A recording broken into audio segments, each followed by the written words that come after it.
Okey, so hai semua. Hari ni kita nak belajar subtopik 4.3 iaitu protein.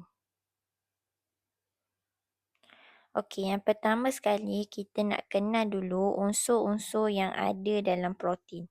Okey, so unsur yang ada adalah karbon, hidrogen, oksigen. Okey, ini basic. Yang mana dalam karbohidrat pun ada. Okey. Tapi apa yang membezakan karbohidrat dengan protein adalah protein ada unsur nitrogen. Okey, kita boleh tengok dekat gambar molekul kat sini, dia ada karbon, hidrogen, oksigen cuma ditambah satu nitrogen kat sini. Okey, dan kebanyakan protein juga dia ada tambahan unsur fosforus dan juga sulfur. Okey. So, seterusnya okey, yang ini adalah kita cakap stage dalam protein. Okey, yang mana unit paling ringkas dalam protein adalah asid amino. Okey, kemudiannya bila dua asid amino bergabung kita ada dipeptida, dan bila ada banyak asid amino yang bergabung kita ada polipeptida. Okey, dan protein macam contoh ayam tu biasanya ada banyak polipeptida. Okey, ayam, daging dia ada banyak polipeptida. Okey. Okey, so yang pertama kita tengok dulu apa itu asid amino. Asid amino ni adalah monomer. Okey, bagi yang dah belajar bab polimer kimia dia akan faham monomer ni adalah unit kecil, unit yang paling ringkas. Okey, so monomer bagi polipeptida. Okey, tak kisahlah polipeptida atau dipeptida, tapi asid amino ni adalah monomer dalam protein. Okey, seterusnya dipeptida. Dipeptida ni kita ingat D ni dua.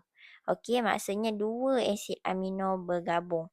Dua molekul asid amino dirangkai bersama oleh ikatan peptida melalui kondensasi dan menyingkirkan satu molekul air. Okey, dia konsep dipeptida ni sama macam konsep dalam karbohidrat iaitu disakarida.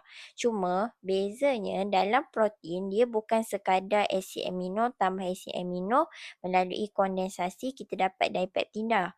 Untuk kita dapatkan dipeptida ni dia akan ada tambahan satu lagi ikatan di samping kondensasi. Okey, kondensasi tu memang yang menggabungkan dua asid amino. Cuma dalam protein dia ada lagi satu ikatan iaitu ikatan peptida. Okey.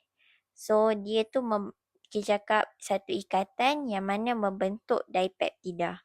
Dan sama dengan konsep kondensasi dia akan membebaskan satu molekul air. Okey, dan untuk uraikan dia, okey sama macam konsep dalam karbohidrat. Okey, untuk dipeptida ni kita uraikan balik kepada asid amino, kita boleh guna hidrolisis. Hidrolisis iaitu penguraian menggunakan air. Hidro air, lisis penguraian. Okey, dipeptida tambah satu molekul air melalui hidrolisis kita dapat dua molekul asid amino. Dan polipeptida ni pula kita ingat polipeptida ni poli. Okey, poli ni maksudnya dia dalam bentuk polimer. Polimer tu apa? Polimer tu adalah rantai panjang. So maksudnya polipeptida ni adalah rantai panjang asid amino. Kalau dipeptida dia adalah dua asid amino yang bergabung. Kalau polipeptida dia adalah 50 hingga beribu-ribu asid amino. Okey, yang bergabung, yang terangkai bersama melalui kondensasi. Jadi dalam polipeptida dia mesti lebih daripada 50 asid amino.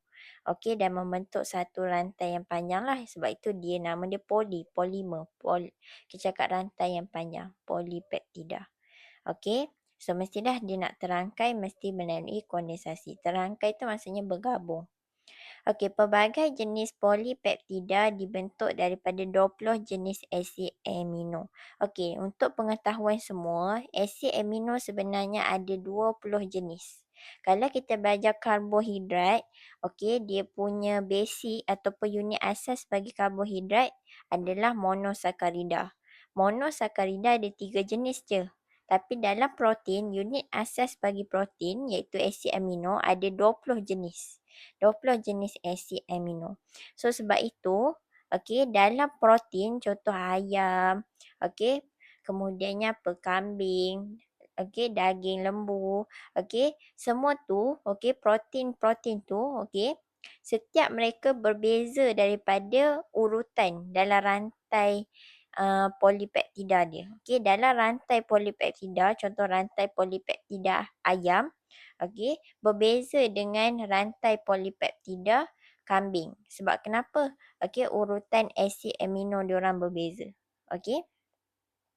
Contoh kalau ayam A, B, C. Okey, dia punya urutan asid amino dalam rantai polipeptida ayam. Tapi kambing pula urutan asid amino dalam rantai rantai polipeptida kambing contoh C, B, A. Contoh je lah. Okey, ni sekadar contoh. Okey.